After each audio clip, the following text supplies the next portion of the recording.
Hello and welcome to another episode of Foundation with Steve Teed. Here I ask you the question, what do you build your life on? What is the firm foundation on which you establish what is right, what is wrong? How do you establish what your purpose is? How do you establish what your value is? And how do you answer those big questions in life? And then oftentimes we also look at a variety of things here, asking what is going on in the world. Does the world answer the questions that we need? And today we're going to do just that. So let me cut back on the music here. And now, if you've been with me kind of since the beginning, you know that normally here in the show, at the very start, I go back and I kind of, I tell you what we're going to do. Now, I'm not going to do that on today's episode. With Season 2, I like to mix things up a little bit, keep you guessing, that kind of thing. We are still going to cover news stories and things like that, and we'll have our break and then come back and do a little bit more teaching and how we can build on the foundation, on that solid foundation. But I want to start with something a little bit new. See if you recognize it. I'm only going to play a little bit of it, and then it's going to tell you exactly where we're going to go. That little piece will tell you where we're going to go, and that's kind of what I want to start with. So I'm going to pull it up right now. It's just a very short musical clip. Here you go. Let's see what you think. We're coming for them. We're coming for your children. All right, that's all I'm going to play before I get in trouble for copyright or something, despite the fact I'm using it for teaching and under fair use. Did you catch that? Does that sound familiar? There's actually a big controversy about that song here just last year in 2021. And that was the San Francisco Gay Men's Choir. So you see, they released that song. I think I talked about it in Season 1. But they released that song coming out and basically stating what you heard there very much. We're coming for your children. We're coming for your children. And now, a big controversy come up. It was exposed that was out there, and they received quite a bit of backlash, rightfully so. They took it down. Then they put it back up, saying, "Hey, this was all just satire. It was satire." And the question we asked was it really satire? Was it really satire? I remember watching a video a while back called "Pranks Gone Wrong," and there was in this one where they call it a prank, but I don't think so. They got a videotape set up, and the guy's at a cash machine, and as he's doing his transaction, one of the buddies, he runs up and he tacks him to the ground, saying, "Give me your money." He goes, "Give me your money," and the guy just turns around, decks him, starts punching him, defending himself, and the guy's like, "It was a joke. It was a joke. It was a prank. It was a prank." And it's like, if it was a joke, it was a really badly thought out one. If it was satire, as they claimed, it didn't really land at all. In fact, they claimed it was satire after the fact, rather than saying, "Hey, this is satire at the start." This is satire. No. After they received backlash, then like, "Oh, it was just a joke." That reminds me of Canada's Prime Minister Justin Trudeau was doing these town hall meetings, and it was a younger lady. She stands up and she wants to ask him a question, and she uses the word mankind, and Justin Trudeau right then says, no, we like to say people kind. And it just went on, and then a backlash come up, and then he's like, no, he was joking. And I've gone back and I've watched the video of that encounter with Justin Trudeau, and it doesn't look like he was joking at all. It really doesn't. He didn't appear to be joking. He was like actually making the correction. Trying to say, no, we want to be inclusive.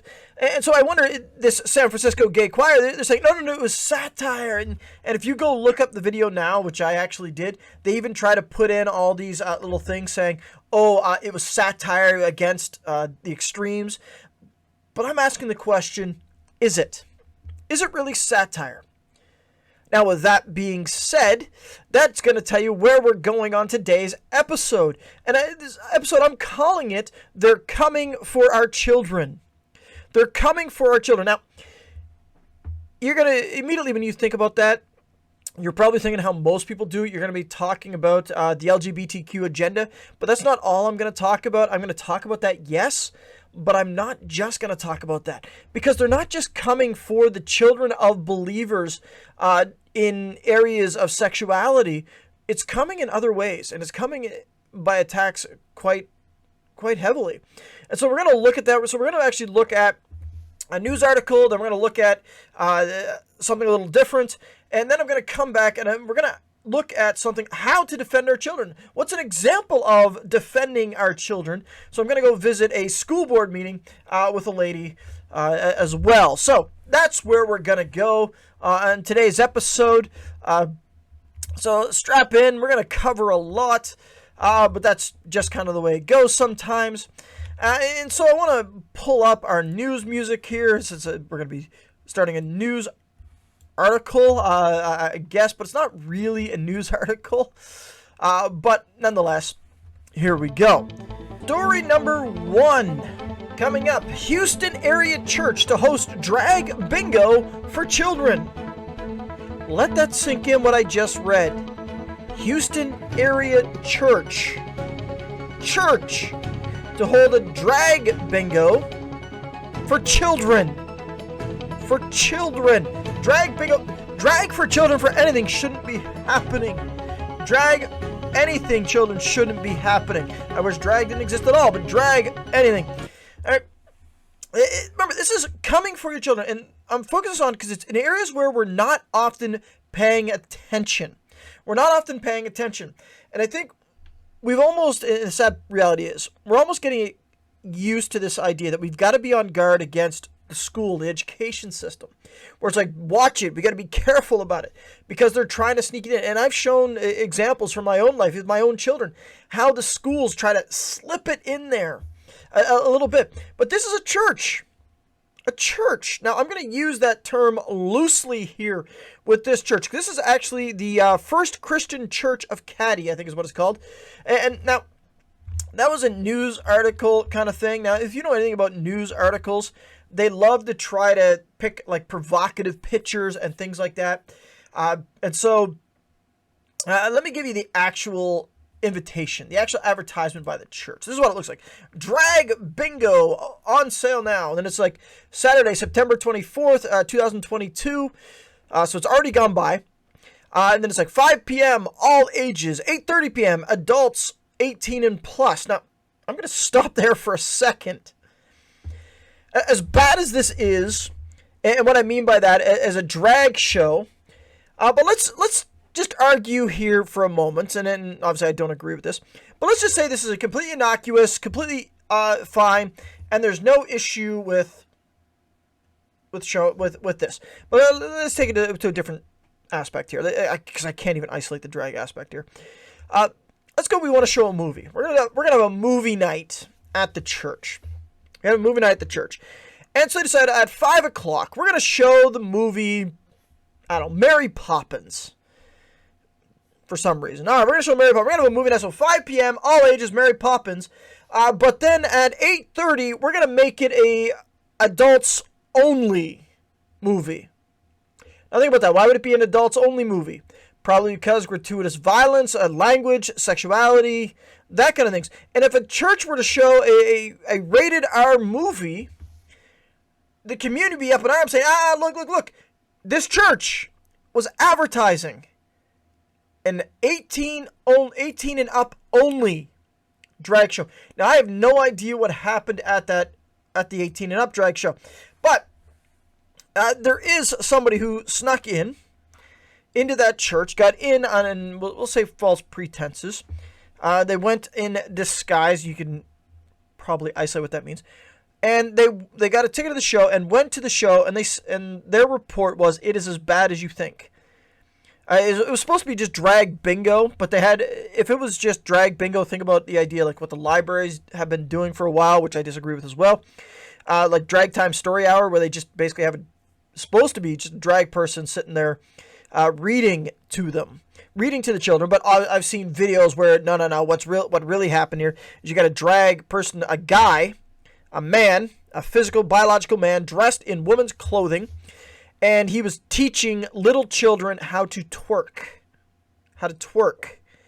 Now, and twerking is not just an innocent dance move like the Macarena or the chicken dance, that kind of thing. To twerk is a sexualized dance. It is. That's the way it's designed, and that was happening. Now, I'm against that. I'm against Drag Time Story Hour. Yes, absolutely. But this is in a church, and they were having not just bingo, but it was a full-on drag show. And the report came back that, they were giving money to the people doing drag and things like that, and to the point, that the news story actually picks up even more. That they did a research, and it was a group that is following these things, trying to defend the children. It was called the Texas Mass Resistance, is what it was. And they took a look at some of these scheduled performers. And one of the performers that they were advertising, now I'm not even going to bring up their past, the fact that they were actually charged with planning out a school shooting, that kind of thing, and a school torturing. They actually had it all planned out and were picked up with the items to carry it out, and arrested when the plot became known. But then they dug a little deeper and looked at their Facebook page, and I've seen the pictures, and they are absolutely, like, disgusting. And I don't just mean disgusting as in something that you dressed in drag kind of disgusting. I'm talking about the fact that it was satanic imagery all through it and everything. And this was brought up to the first Christian Church of Caddy. And what did the church do?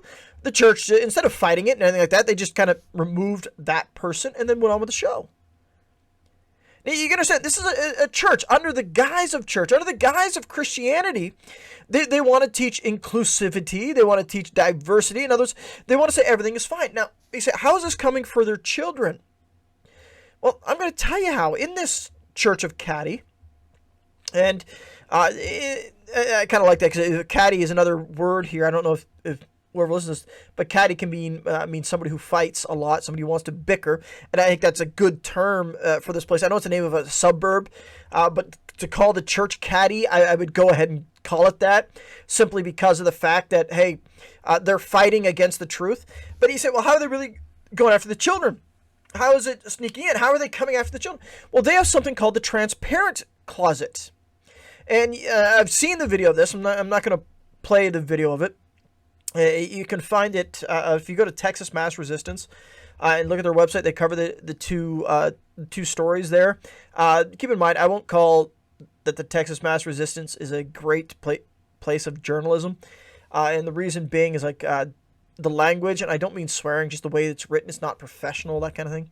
But they actually have video. The guy did a secret video. He was videotaping in there, and he's videotaping this room. The transparency room is where people can go in and get clothing. Now that sounds fine, and you say, why would that be a problem?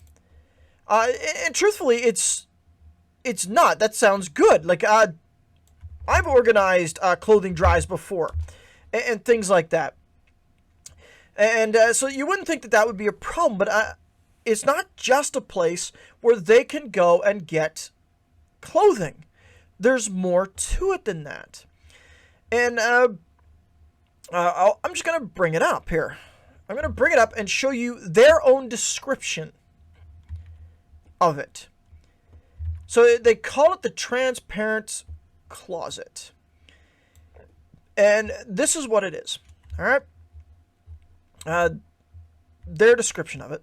I'm going to cover myself here just for a second. The Transparent Closet is a free clothing boutique designed for trans and exploring teens, youth, and young adults to have a safe place for clothing needs and beyond. Now, what's the beyond? I'll explain that in a second. When you come to the closet, you will be welcomed into a space just for you. Here you'll find all kinds of clothes, undergarments, shoes, hair shoes, hair accessories, style accessories, makeup, and more. Notice this is trans and exploring teens, a safe place just for you. And they even go as far as hiding it from the parents. That they will give the clothing out in a bag that will disguise it from the parents, kind of thing. And so they're actually engaging in basically encouraging gender confusion in a church. In a church. And keep in mind, this church, in their statement of faith, or what we believe, it's not very big, their statement of belief. But it is there. And they even say disciples are called together around the belief in Jesus Christ. But I would say, what Jesus? And it's this idea that, hey, Jesus is just about love, but they have no understanding of what love is. And this is what they do. Now, when the gentleman who was discovered that he was videotaping the transparent closet, he was kicked out of the event. He was. And to the point that they had police doing security for the event, and the police made sure he was removed and took the pass that they handed out so we couldn't get back in. Now, think about it. A transparent closet, he's not allowed to videotape and show what's in it, although he did get the video out. They threw him out immediately when they found out he was showing this. This is a church saying, basically, we're coming for your children. We're coming for your children. And it's not just happening in the school system, but it's in the school system. It's in movies. Every movie, like my wife wanted to watch the latest Thor: Love and Thunder. And truthfully, it wasn't a great movie. I enjoyed the original Thor movies. I enjoyed the humor of movies of the movie like Thor Ragnarok. But there was just so much stuff in Thor Love and Thunder that was just excessive, that didn't need to be there. It was poorly written. Thor seemed like a bumbling idiot more than an actual character. They put scenes in that didn't mean anything. The whole Olympus scene could have been done so different, yet it's like they wanted to get an image put in. And then anything else was just redundant. And yeah, there was issues they put in homosexuality and things like that by making, I guess in the comics, Valkyrie is supposed to be bisexual, but you didn't really get that in the movie. You got she's straight lesbian. And then Krog, is his name, the rock monster you picked up in Ragnarok? Apparently his whole race is male. And so they mate by males. And they made sure they put that in, kind of thing. And so they're pushing it on. And that doesn't even include the cartoons that are pushing everything in. Disney movies are pushing it all in and pushing this. And you wonder, why are they putting it all in even when people are recoiling? Because it's not even about people my age anymore. And what I mean my age is my generation, who, for the most part, are like, hey, there's something wrong with this. They're coming for the children. They're targeting the children. They're targeting them. How? You say, well, it's making it so it's acceptable. So they see it so much that they don't even question it anymore. That they're just like, yeah, whatever, you got that preference, I got this preference. And when they're teaching children that this is all just your personal preference, that there's no such thing as right or wrong, it's just personal preference. It says, well, there's no such thing as sin. You can do whatever you want. It's personal preference. And this is coming for your children.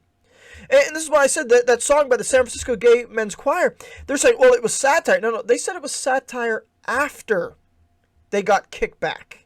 After that, it's like saying, it was just a joke. Justin Trudeau's like, no, he was joking. No, they weren't. They weren't. They're basically laying out the agenda, and it just kind of came back on them, but they're still at it. They're after the children. And they will disguise it we're teaching them tolerance, teaching them acceptance. Look, and there's a question that has to be asked. Not everything that they're saying should be tolerated. There are things that shouldn't be tolerated. There are things that shouldn't be accepted. But they're pushing this on the children, coming after the children to such the point that they're saying, hey, anything goes. And they're trying to sneak it in. That's where it's going. That's where it's absolutely going. All right.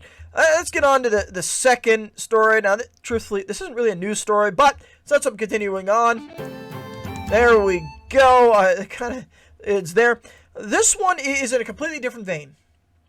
Up until now, if talking about children, if I talk about we're coming for your children, and that idea of grooming children, I think we often stick to as I said, the LGBTQ agenda. But there's actually something that's out there even more. Now, I'm going to tell you something about myself. You can glean a little bit if you've been with me all these episodes. First of all, I thank you for that, and I hope they've been beneficial to you.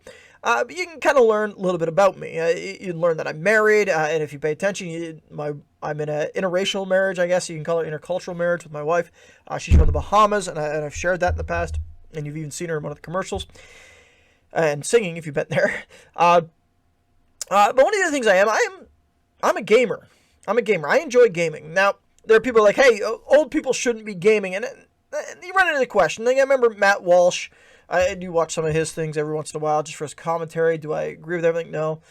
Truly, between the two of him and Michael Knowles, who both work on for the Daily Wire, I actually prefer Michael Knowles a little bit more. But that's just me. Matt Walsh's got a dry sense of humor.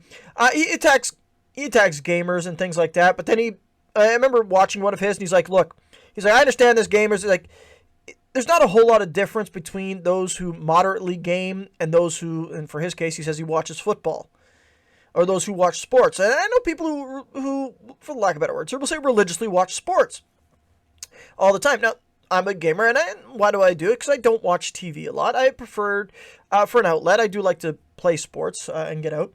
And that kind of thing with other people. I do enjoy playing golf, basketball, things like that. But I enjoy gaming as well. Why? Because, face it, in real life, I'm like 5'8". Shooting a basketball nowadays, I think when I played last Thursday, I'm not saying I didn't score, but I don't think I hit a shot. I hit layups all the time, and I airballed one pretty bad too.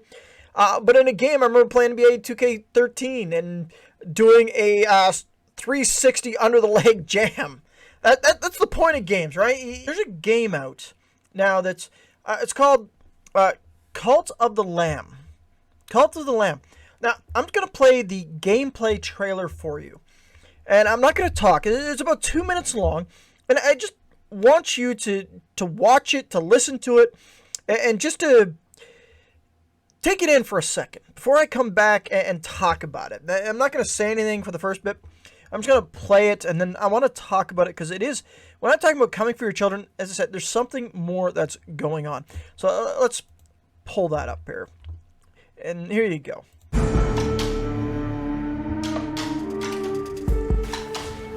You are the mighty lamb in Massive Monster and Devolver Digital's Cult of the Lamb.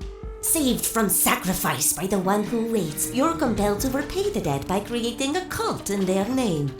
So, here's a few tips on how to start your very first cult. Step 1. Grow your flock. Go crusading into the lands of the old faith to find new followers and defeat the false prophets. Back home, indoctrinate your new followers into the cult. Name them, change their form, and learn what makes them unique. Choose your doctrine to set the rules of your cult. Draw power from your followers by giving daily sermons and watch their faith grow. Step 2. Satisfy the faithful.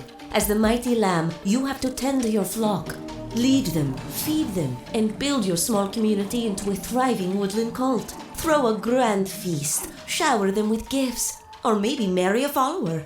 Keep your flock happy and your shrines will shine with their devotion. If the needs of your followers are not met, however, they will begin to lose faith. Step 3. Cleanse the non-believers. Unhappy followers will rise against you and try to persuade the others to leave the cult. Will you gently re-educate them in the ways of the Lamb, or perform dark rituals and sacrifice them to the gods? It's up to you what kind of cult leader you become. Starting a cult is no easy ride. You'll scavenge for resources and battle heretics, but righteous victory will be yours. So guide your flock, grow your power, and spread the word of the Lamb. All right, that's That's the new game. Has been out for a little bit now, called Cult of the Lamb. Did you notice anything of that? This is where I'd like, what's your feedback on that? How do you feel about that? What's your reaction to that? Let's break down imagery, because since they're using in what we call religious themes here, and what's the imagery behind it? Now, notice that the rating is T. The rating is T. So teens. So I decided to look up a little bit about the game a little bit, and reviews, that kind of thing, and so people are looking at, well, what parents say, like, and this is from called Common Sense Media. Parents are saying 12 and up. Kids are saying 11 and up, because apparently kids are allowed to say, this is the idea what I want. But notice that it starts with just some of the imagery there, where it's like, hey, you're going to become the Almighty Lamb. That's what you're going to become, the Almighty Lamb. You're the Almighty Lamb. And I don't think it's a mistake that they used that it was a lamb who was going to be sacrificed. And then as time goes on, it's like, you need to, step one, what was it? Grow your flock. You got to grow your flock is how you do it. And you do that in a variety of ways. Then you turn around and then you preach daily sermons. You preach sermons to people. And I don't think it's any hidden that if you actually pay attention, it's almost a direct shot at the Christian faith. Now, you can say, oh, no, that could be any religion. Except, and I might be inclined to yield that point a little bit if it wasn't for the fact that they're using the idea of a lamb as the hero. Why not use anything else? Why not use a llama? Why not use a goat? Why not use anything? Why did they choose a lamb? Well, truthfully, I don't know the creators, so I admit I'm speculating a little bit here. Why? Because obviously it's usually that the lamb is used for sacrifice, but what do the scriptures call Jesus? The Lamb of God. The Lamb of God. And what did Jesus do? Well, we already teach the sacrificial death of Jesus. Why did Jesus die? Because to pay the penalty for us. And so this idea that it was just a lamb who was sacrificed, that's just anything, I don't think so. It's a direct shot. And then you start to take a look at the graphics of it. Does this look like a game that somebody my age would play? Now, if you wonder what game would I actually play, the game that I play most of all is actually on the computer. I play Lord of the Rings online, and I'm actually looking forward to the new expansion coming out soon. It's not a big one, but a small one, but I'm looking forward to it. And some of the updates. So that's what I played. This game is very cartoonish, is what it is.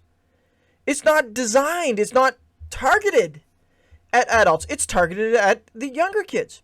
And why? Because it becomes an attack. Believe it or not, there are plenty of things that you can put in a game that target kids. And you put it in there, and it'll seep in. People will start to accept it. And you say, well, the rating's T, so it's not meant for younger kids. Look, I don't think it matters. When they can say it's not that, but no. That's just what the rating is. That doesn't mean it's not targeted towards. When you start putting in flashy things and that kind of thing, and making them cute, making them animals, cute animals, even like one person, I saw their description in the official trailer there, and the person even makes the comment that it looks like a cross between, they say, something else and Animal Crossing. Like, even that kind of language is what they're looking at. And so this is coming for our kids, where they put these things in here. And I think it's interesting, like, when I've watched various shows and things, be it like I enjoy an anime every once in a while, and you say, well, what are you doing watching anime? Don't think I'm one of those ones that like goes to convention things. The reason I enjoy it is because I find they can often do better storytelling, and they can do things in animes you can't do in life. Why? Because if you do live action, you're restricted by what humans can actually do. But in those, I notice that after a while that the church is always a bad guy. The church is always a villain in some aspect or another, or definitely misguided. And then, like I said, these things are targeted towards our children. And so I ask the question again, are we guarding our children? Because they're coming for our children. The battle is not being fought in the academic circles. It's not being fought amongst the adults. The target is children. And this is the thing, and they're coming from unexpected places. Like I said, I think by now we started to be on guard against the school systems. We're being on guard against movies. But then you've got a church coming in and pushing it in. Then you come over here and you got video games pushing it in. And yeah, a lot of kids are playing video games with their phones and things like that. And I remember just the other night, as I was preparing for the youth lesson I was teaching the youth, I asked my oldest son, I asked him, do you know what transgender means? And I'll be honest, I guard him from a lot of this stuff. And he defined it in his way, and then I asked him, where did you hear about that? And he's like, well, and he goes, YouTube. Now, he doesn't watch a lot of things in that area. Now, he does watch certain things, and I know what he watches for the most part, but it's things that are being snuck in. And it's coming, and a lot of times I think it's a place we're not even paying attention. And I remember when my kids are playing games, I don't just look at the ratings anymore. I start to look at what's describing in it. And when I look at movies now, it's like the kids watch, I'm not looking just at the rating anymore. I'm looking at why it's got a rating. And so you got a game here that's a T game. What does that mean? That means a 13-year-old should play. It should be fine for a 13-year-old. But what is the underlying message there? That there's a lamb who does a cult. What does he do? He preaches daily. He preaches sermons. They recruit people. They pull them in. They put down dissidents. They put down those who don't agree. They got to get rid of them. And if necessary, you destroy the others and you sacrifice to them. You sacrifice them. And they call us a cult. And some are like, oh, it's teaching you how to start a cult, but I don't think so. I think the attack is really on Christianity. If you even look at that picture, remember in the trailer there, like preaching the sermon. When they're preaching the sermon, that looks more, if you just put pews in there, that's more of a church. And pull the picture. If you look there, you got what looks like the pulpit, the stage, the pulpit. You just put pews in there, but it's a church, is what it is. See, this is being put to our kids. And so it's not just enough for us to watch. What are our kids watching? Have we paying attention? Pay attention to the games that they're playing on the phones, on this kind of thing. This is where it's all coming in. The attack on the children is coming from all sides. When they say they're coming for the children, like I said, they said it was satire. That was after the fact. I don't think so. It's in the school system. It's in the educational system. It's in the books. It's in the movies. It's in the games. It's in the TikToks. It's in the YouTubes. It's coming at them from every angle. They're coming for the children. And I'm sorry to say that it seems that they're being victorious.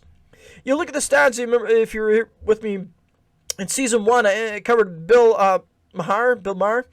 And he got in trouble because he just dared to ask the question, why is it that transgenderism and homosexuality is so much on the rise in the last few years? Why is it that it's jumped 400% in such a short period of time?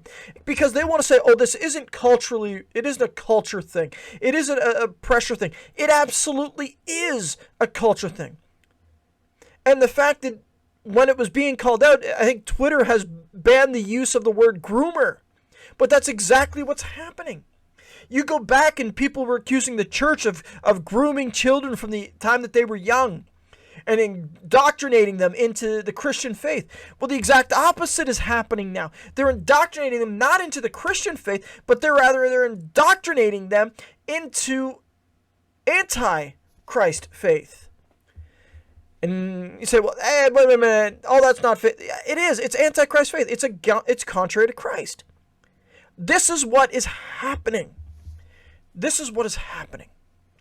Now, I want to cover one more story. So, again, just be careful of that. So, I'm going to cover one more news story. This one's a little better, more good news, that kind of thing.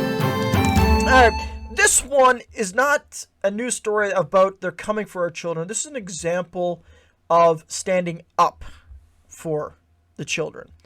And so I want to cover this one. I cover this one briefly, just an example. Mother blasts school board over drag show for high schoolers while wearing the same outfit the drag queen wore.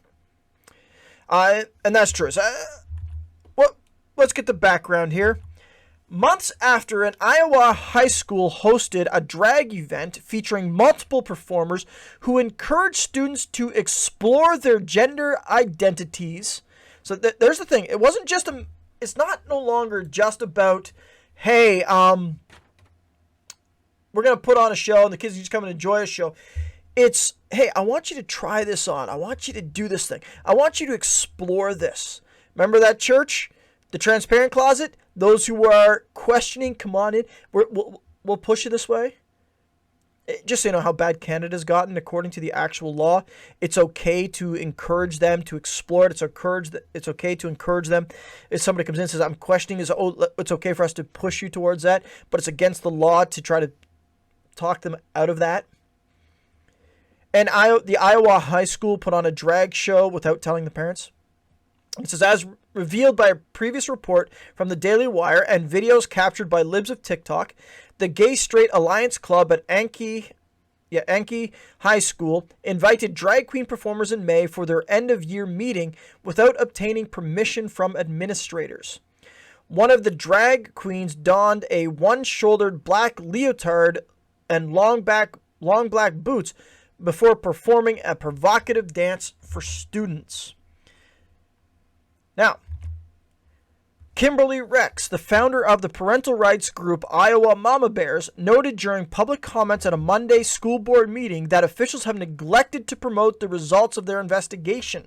Halfway through her remarks, the mother of 7 removed her sweatpants and jacket to reveal the same outfit that the drag queen had been wearing. See, this is an example of a mother who's standing up.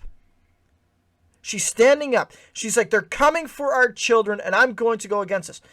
And the picture there is exactly what the man wore. Yes, the man. And if you see the small picture there, you can see she has pictures of the gentleman and him in the actual outfit, showing off the outfit. And the reason she did, she's like, this is not appropriate. She's like, would this be appropriate? Would that outfit be appropriate for anybody to come to school in? And she's wearing it for emphasis. And if the answer is no, then why would you allow a fully grown male to show up at school and dance in that and put that on? That's what she's asking. And it's like, so does this outfit make you turn your head? This is her words. Does this outfit seem appropriate for anybody to see? She asked the school board.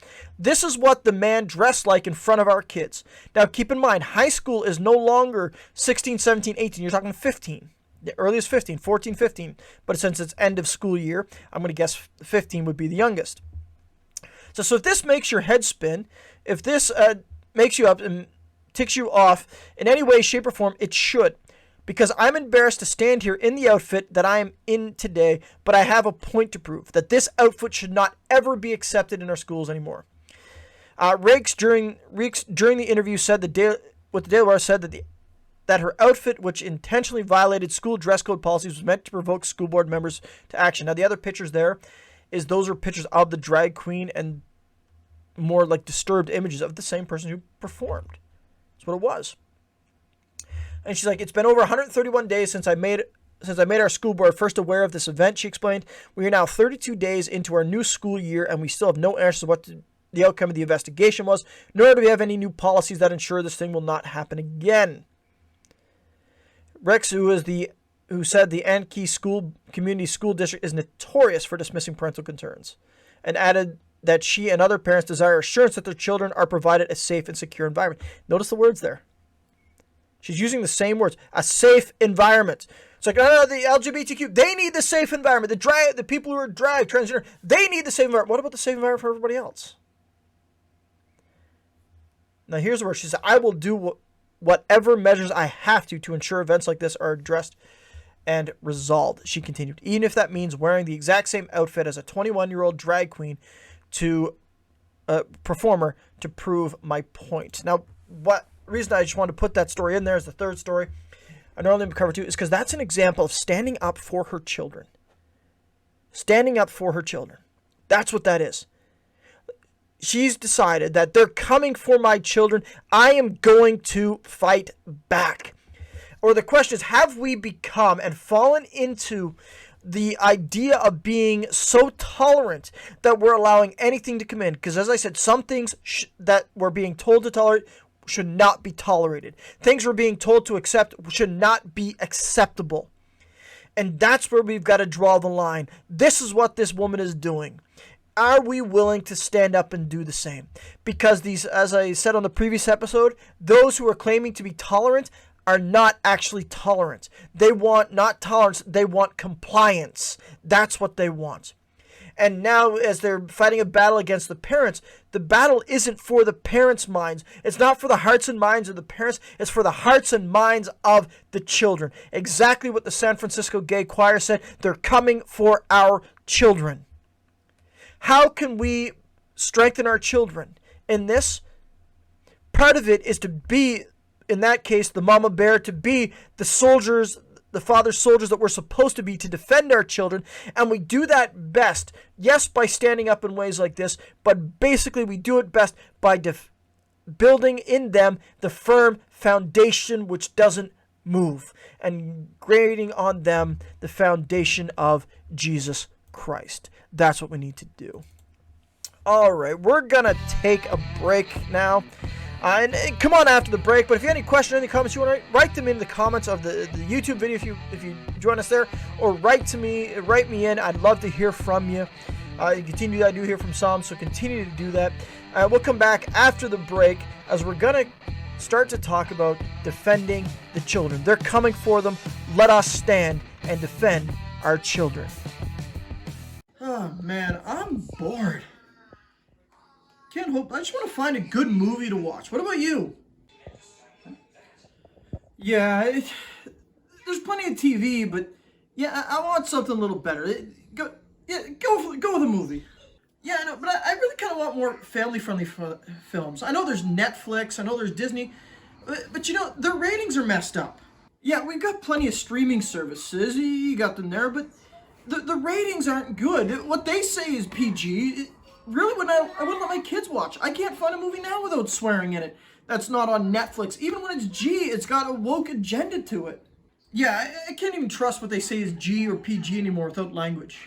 You know, I heard that there was a Christian streaming service out there. Really? It's been around for a while. Why haven't I heard of it? Yeah, it's called pureflix.com. Like Netflix, but Christian films. Pureflix, huh? Well, what do they got on there? Every show on there, there's Christian films. You got shows like The Encounter, God's Not Dead is on there. You've got Sue Thomas FBI, you got series there. You even got stuff for the kids, like Hermie the Common Caterpillar, the old shows, McGee and Me, VeggieTales. It's all available on there on Pureflix. What can I watch it on? Well, that's the beauty of it. You can watch it on a lot of devices. You can watch it on using the Xbox by getting the app on. You can get it through iPads or your phone, or even a Roku TV. It's all available there. That sounds great. Let's go check out Pureflix and enjoy good, wholesome entertainment tonight. Pureflix.com. You can have a monthly subscription. You can have a yearly subscription. You can try it out now. I encourage it for the whole family. If you're tired of Netflix and Disney putting their agendas in their latest films, go back and watch wholesome entertainment. Pureflix.com. Available even now anywhere in Canada and the United States. Alright, welcome back after the break. Once again, I do push Pureflix there a little bit. A lot of great content on there. Do I find it a little bit pricey at times? Sure, but I find it worth it for myself and my family. That's up to you. Just an alternative out there to Netflix and to Prime, and you know the content is wholesome and good, and there is some good content on there as well. Alright, since we're back after the break, we've been talking about this theme. They're coming for our children. So the question is, and just before the break, we had that last article there. The question is then, how can we start to defend our children? How can we defend our children? How can we fight back? You can do what that mother did there, where she went to the school board. You may not take such drastic measures. But, and I encourage you too, too many parents are passive in that aspect. Christian parents are passive in that aspect. I do agree with that. Be involved with your children. Be involved with their teachers. Get to know their teachers. Know what's being taught. And we've had to do that with our son, where we knew his teacher was a Christian teacher. And when the book came home, she didn't realize it. We sent it back. She's like, oh yeah, you're right. And she apologized and we moved on because she didn't realize it. But it's being pushed. And like I said, when they're coming for our children, even things like yoga being pushed into classrooms, too much has been seen as, hey, it's an innocent stretching, but it's not. They're directly related to Hindu worship. They're taken from the poses of the gods of Hindu. So they're coming for our children. So how can we stand firm? How can we guard our children? Because one of the things is, and one of the things they've been successful of in our society here is they've separated, I'll say they're separated parents from children. You say, well, how'd they do that? I'm with my kids when they go to sports. Look, we put our kids in school systems. And if you look at it, and I'm going to be honest here, we get up and I take my kids to school. We leave at 7:40 in the morning. And then the next time I pick up my kids at 3 o'clock. So you can do some math there. So 8 until 3. 8, 9, 10, 11, 12, 1, 2, 3. That's 7 hours. 7 hours that they're in a school system with peers, with teachers, with that kind of thing. Now, then you say, well, you get them at 3 o'clock. That's true. And so from then, they go to bed at generally 8 at the same time. So 3, 4, 5, 6, 7, 8. That's 5 hours. So already I'm at a disadvantage because I'm 5 hours compared to their 7. And that happens. Now, for others, it's even less than that. So if you got your kids in programs, sure, you may be sitting on the sidelines, or sometimes you just drop them off, say, we'll come get you after this. Well, you're still stuck. And so you may not get your kids until like 6 o'clock, and then they go to bed at 8, 9 o'clock. You're only getting 3 hours a day versus all this time with others. So how can we defend our children? How can we defend our children? Well, that's where we have to begin. That's where we have to begin. And that's what I want to talk about in the second half a little bit, is really the question that we're asking is, how can I build a firm foundation for my kids that when these attacks come through schooling system, through entertainment, through games, through music, through videos, through YouTube, through TikTok, although I encourage that if your child isn't well into their teens, like 16, 17, 18, you do your best to try to keep them off of Facebook, social media, TikTok, those kind of things. Those are breeding grounds for a lot of problems. But the question we're asking, how can we build a solid foundation? That's what we got to do. The Bible actually says quite a bit. And I want to start with this verse here. Proverbs 22:6. Train a child in the way he should go, and when he is older, he will not depart from it. Now, you want to be gender neutral there. Train a child in the way they should go, and when they're older, they will not depart from it. Now, first thing I want to make clear here is the Proverbs are a little different than other portions of Scripture. And what I mean by that is, in Scripture, such statements such as Jesus said, I am with you always. That is an absolute promise. I'll never leave you nor forsake you. That is a promise. The same Jesus you saw go will return in like manner. That is a promise. The Proverbs are wisdom. Now, what does that mean? It means they're generally true. That if you practice these and you put them into practice, they're generally true, but not always. And part of the wisdom is knowing when to apply them. So the first thing I want to do, I want to just talk, real talk, as I always do in every case, is let's say you're a parent and you've done your best to raise your children. You did what you thought you could. And when they've gotten older, they've completely departed from the faith. They've completely just gone astray. And then you look, well, the Bible said if I train him, he won't depart. It's that one, it's not a guarantee. The Proverbs aren't guaranteed promises.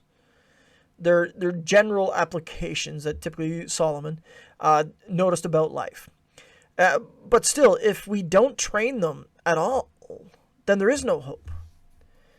Truthfully, we enground the foundations into them, but in reality, eventually they have to make the decision whether they're going to stand on it or not. So if you've done your best, and I don't mean that you were perfect, I mean like if you've actually worked to ingrain the truths of Jesus Christ, put them in the faith, and I mean really worked at it. I don't just mean, hey, I dropped my kid off at Sunday school and then drove away. I'm talking about you were ingrained in it, and you did everything you could. And the child walks away. I don't want you to feel like a failure. I don't want you to feel like a failure. I want you to pray for your children. Yes, I want you to pray for them. I want you to continue to reach out for them. And in this case, I want you to remember the parable of the prodigal son, who was raised in the father's household, worked in the father's household, but then basically said, I wish you were dead, and he took what he wanted and left. And then he squandered it. And it was some time, we don't know how long, it is just a parable, so we're not told those things, because they're not important for the overall teaching of it, that he ended up at rock bottom, we call it, and then he came home, he came to his senses, and sometimes that's what's going to happen to our children. But I guarantee this, if you've had your children in the faith, and even if they made a profession, or even if not, they're still going to have that lingering issue, the lingering voice in there, kind of directing them. And they may not choose to follow it, but that's not your fault. Your job is to train them. But if we never train them in the faith, and this is one of the problems of the church, and one of the areas that I try to teach the younger people, and I teach the adults as well, is in the area of apologetics. Apologetics, that doesn't mean I'm apologizing. It means in understanding the arguments for things.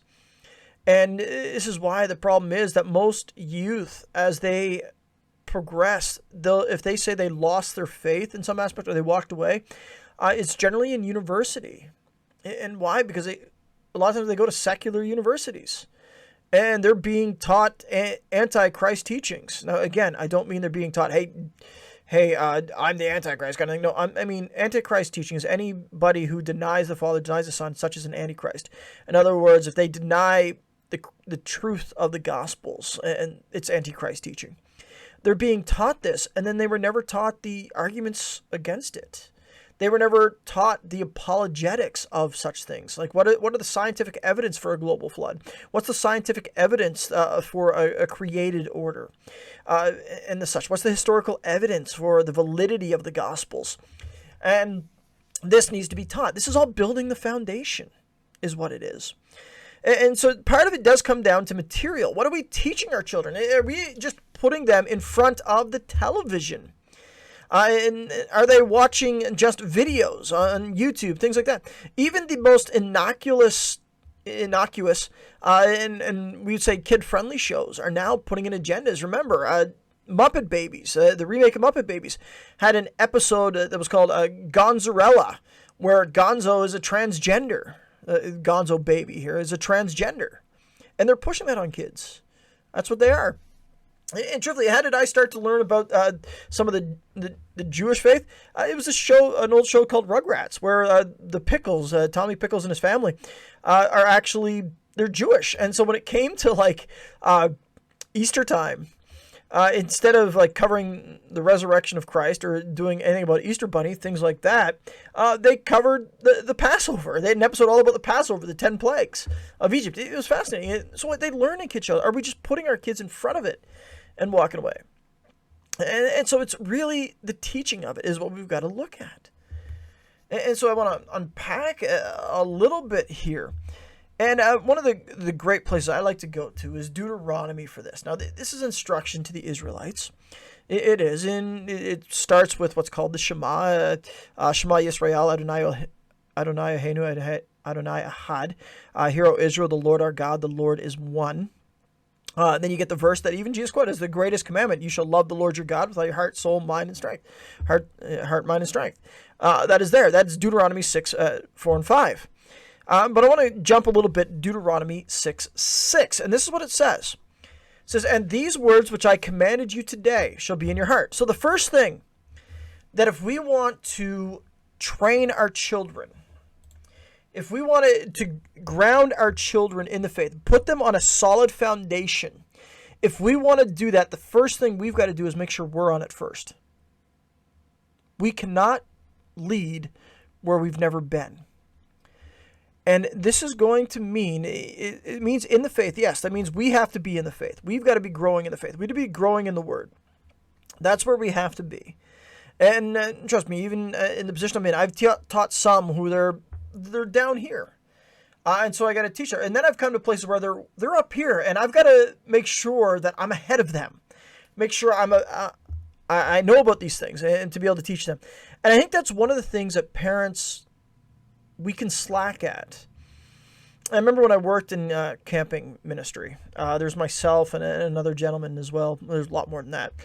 But we got made fun of a little bit because we made sure that we knew about certain things. We're talking like, this is back in the day too, when Pokemon first came out, that we watched some of the Pokemon. And people were like, well, why are you watching it? Because the kids do. And then later on, they would notice, and they're like, and they would ask like the higher ups, and I was like, how come those two are able to make such connections with the kids? I said, because they know what the kids are talking about. When the kids start talking about Pikachu, Bulbasaur, and talking about a battle between Squirtle and Charmander, and it's the first generation, I don't know what all the new ones are. It's like they know what it is. They can join in on these things. They're familiar with the games. They're familiar with the shows. And it builds the connections. And I think we have to do that with our children We have to know about them. We've got to know about these things. How do we expect to be able to navigate our children and lead our children through these rough waters if we don't know what they are at all?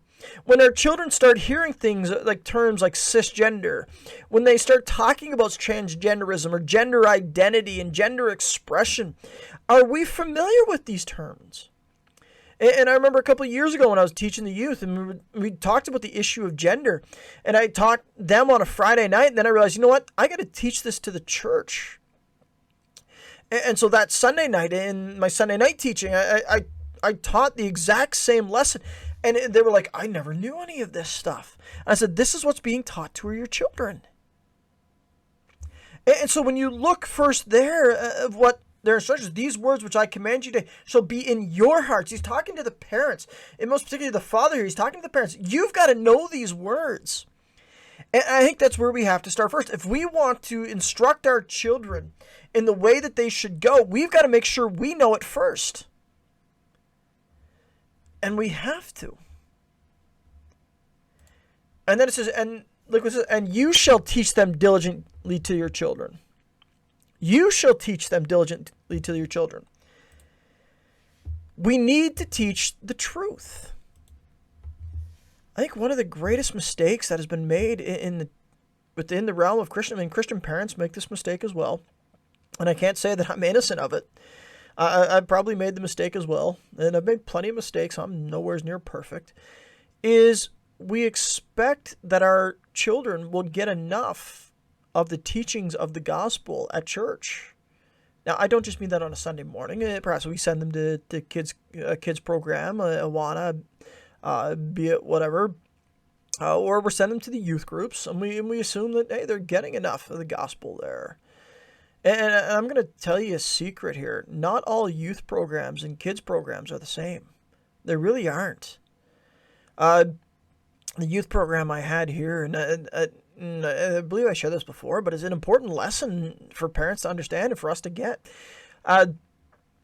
They were coming from bigger churches. And when I say bigger churches, the one here that I oversee, if everybody shows, we're talking maybe 60 people. And these youth were coming from a church that was like, at its heyday, it was like 700.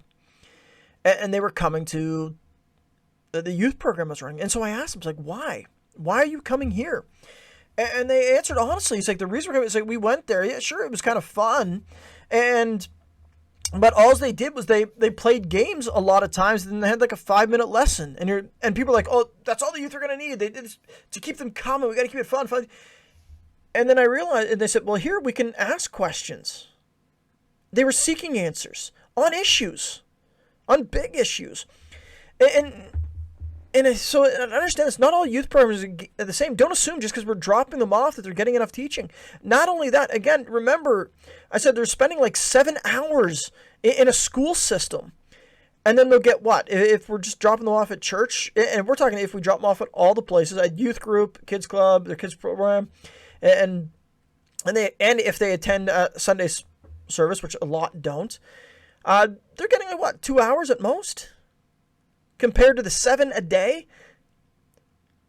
This is like the equivalent of if I continue to eat junk food for all of my meals except one, I'm not going to be healthy. It doesn't matter if that one meal I eat is perfectly healthy, well balanced and everything. I'm not going to be healthy, and our kids aren't going to be spiritually healthy. And so if we're expecting our kids to grow up, the greatest responsibility of teaching, as it says here, it lies with the family. It lies with the parents, not with the organizations. Now, the organizations can be good, yes, that they can come and they can ask questions that maybe they can't ask their parents. And I don't mean hiding like that church in Caddy. I mean like serious questions, like that they're struggling in this area. I feel more comfortable talking to that leader, with the understanding if the leaders are honest. We're not going to hide it from your parents if it's really serious, but we're going to ask, can I talk with your parents about this? Or maybe you should talk to your parents about this. Let them know this is what's struggling. But I've had times where sometimes the kids are struggling because of the parents and what's going on with the parents. And those things are happening. But yeah, and so the number one teaching is with parents. We've got to be teaching. We've got to do it. Now, how do we do this? That's the question. How do we do this? Because sometimes it's like, hey, does that mean I just gotta, I gotta do this, I gotta do that? Look how it is. It's like, you shall teach them diligently to your children, and shall talk of them when you sit in your house, when you walk by the way, when you lie down, and when you rise up. Notice how it is. The children are with the parents. One of the greatest shames today that has been noted, and my wife makes note of this too in the work that she's in, that it seems like a lot of times the parents want to just want to get rid of their kids, just drop them off. Look, I understand kids get tiring. This is when you're preaching to the choir. You really are, and I understand that you're preaching to the choir. Why? Look, understand this. I've got 3 kids, and all 3 of them are on the autism spectrum. And when I go to bed at night, there are times I am exhausted. I remember I had my child at the doctor to schedule an audiology test and things like that. And our doctor said, she's like, you and your wife at the end of the day have got to be exhausted. It's like, if not physically, mentally, of always being on guard of what your kids are going to get into, things like that. I'm like, yeah, we are. I understand that.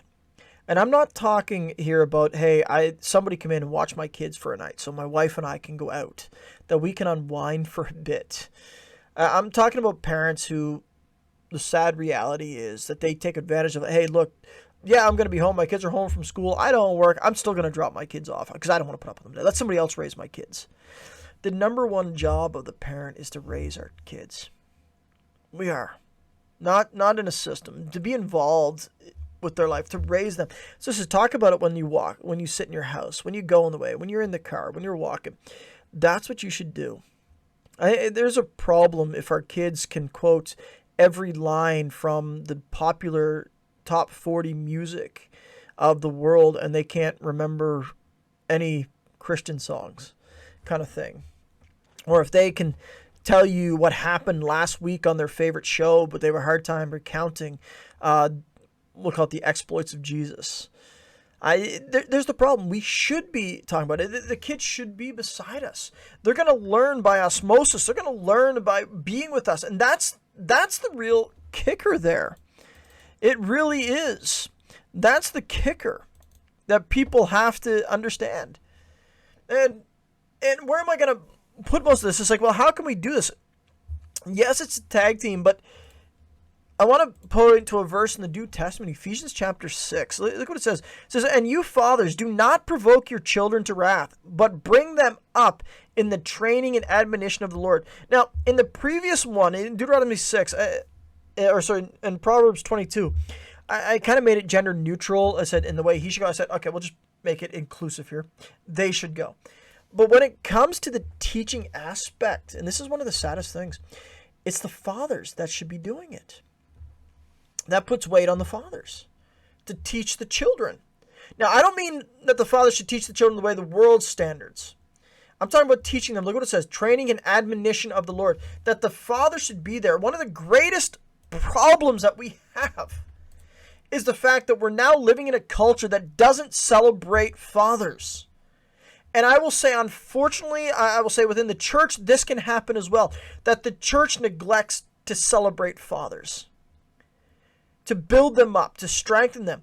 When the church holds women's programs, women's breakfasts, women's groups, mom and me programs, and then there's nothing for the fathers. I can't even remember the last time I've seen a father and me program. Now that'd be an interesting one, wouldn't it? And this is kind of the issue, the problem. The fathers need to be involved into the life of the children. Now, I understand that we're now living in a culture where a lot of times that, first of all, the father's been negated. Hence, even this Father's Day, I didn't hear much about it.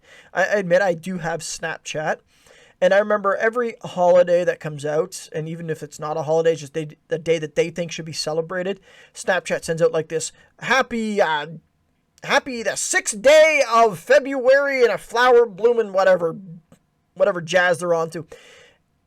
And there was no Father's Day one this year. There was a Mother's Day, but no Father's Day. They left it out. And every time Father's Day comes up in their calendar, our culture's like, they shouldn't call it Father's Day. Not everybody has fathers, yada, yada, yada. That's a sad reality too. But fathers, I know that it is rough, and I know it is tiring. Trust me, I know it is tiring. But we need to be in the life of our children. And you're like, it's not even about, it's not about, hey, I'm going to sit. No, you're going to go outside and work on something. Take your kid with you. If you're a father who works on an engine, doing a car, take your kid with you. This is the things that kids will learn. They will. And be there. And then train them in the admonition of the Lord. Make sure the father is teaching them these things. Teaching them what it means to love their wife. Teaching them what it means to be a sacrificial father. To sacrifice for the family, for their kids. Make them the priority. It's kind of like this. I'll give you an example from my own life. This one's kind of small, but it does happen. Every time we go to a restaurant and I order food, I know for a fact that at least one of my kids is going to want food off my plate, if not my wife. That's kind of the way it is. And so you order food knowing that they're going to get it. Any guy who's dated a girl understands this. You can ask her and your wife 100 times, are you going to want any of this? Are you going to want any of this? And they're like, no.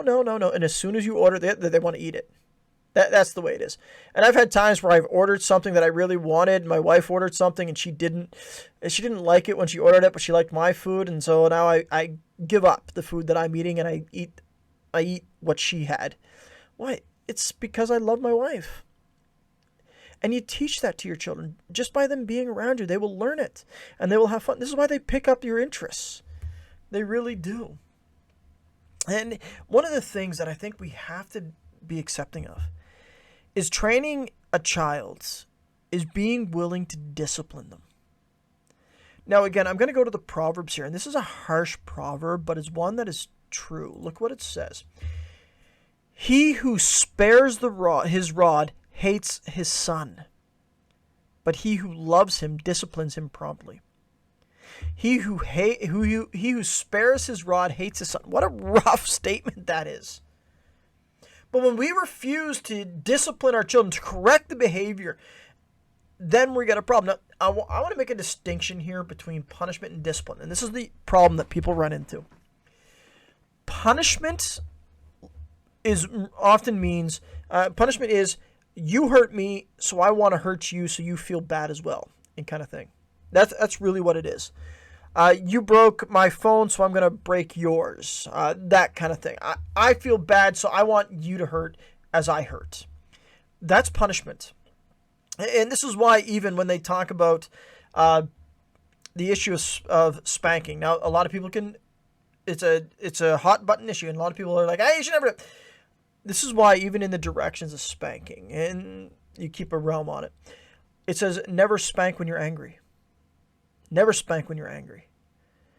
Why? Because you almost lose control. So never do it. Why? Because it's just like, I'm hurt now. I want you to hurt. I want you to feel this wrong. That's kind of what it is. And that's not discipline. That's punishment. And punishment is a problem. Discipline, there, notice what it says, is he who loves him disciplines. Discipline is correcting a behavior. Correcting what is done. That is what it is. And that's what we have to do. And that shows love. To discipline properly. To not let it go. To not say, this behavior. And I remember, as I said, my children are ASD. My middle one's a little more than my first one. And when he was younger, he would like to run and push at me. And I remember he did that in the store. And the people kind of acted, that's so cute. That's cute. And I said, look, it may be cute now, but it's not going to be cute when he's like 12. I've got to correct the behavior now.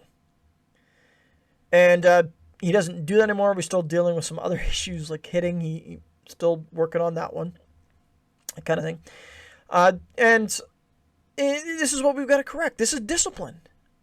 And so if we want to defend our children, because they're coming for our children. They are in every way, shape, and form. They're coming for our children. We have to be sure that we are defending them. Now, how do we do that? As I said, we can be involved, but the number one way we defend them is to make sure our children are built on the firm foundation, that they're on a solid foundation. That's where we've got to be. And we do this by teaching them in the ways of Christ. Because when they're on the solid foundation, then when these attacks come, they're going to look at this and they're going to go, that's ridiculous. That doesn't hold water. It doesn't match up. And children, even when they're growing up, and this has been proven as well. Remember I said that a lot of people who grew up in the church, when they lose their faith as university, if they've been taught apologetics, in other words, if they've been taught the faith, and I don't just mean Jesus loves you, I mean actually taught the faith. Taught what the Bible teaches, why it teaches how that's a solid foundation. They've walked out of even the hostile university system and have become even more grounded in their faith. If we want our children to grow up and to not depart from the faith, we have to teach them the faith. We teach them at their appropriate levels. We teach them, yes. When they're younger, we'll teach them we don't do this because Jesus doesn't want us to do this. We do this because we have love for one another. And then when we start to talk about the greater issues, such as sex, gender, we talk about evolution.